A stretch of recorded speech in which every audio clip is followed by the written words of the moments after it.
In today's video, I'm going to be showing you guys which towers you should bring to beat Night 2 of the TDS Solar Eclipse event. Now, this may be extra helpful to you if you don't have any golden towers, because believe it or not, I actually don't have any golden towers myself. So I was really worried that I wouldn't actually be able to beat this event because I don't have the golden scout or the golden minigunner. However, I developed a strategy that worked really well and I was able to get 2 triumphs on Night 2 already. For the towers that I used the Crook Boss and the minigunner. So I used the Crook Boss for early game defense. It was really good for taking care of those hiddens because there are so many. Like, it's not okay the amount of hiddens, so you need to make sure you have really good hidden defense for Night 2. So the Crook Boss definitely helped with that. But as soon as I could, I saved up and got the minigunner. Now, if you had the golden minigunner, obviously this would be a lot better, but I just have the normal minigunner and honestly it did a pretty decent job, especially when combined with other towers, so I spammed as many of those as I could.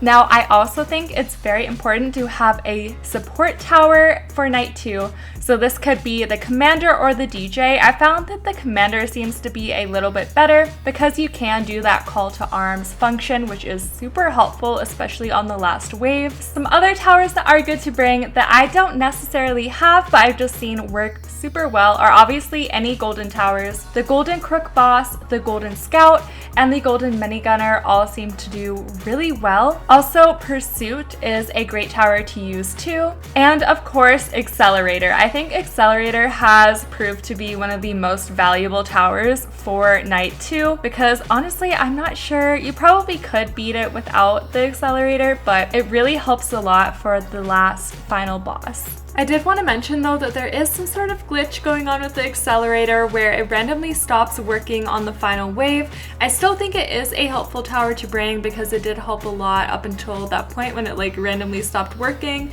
but that is definitely something to consider and hopefully that gets fixed soon.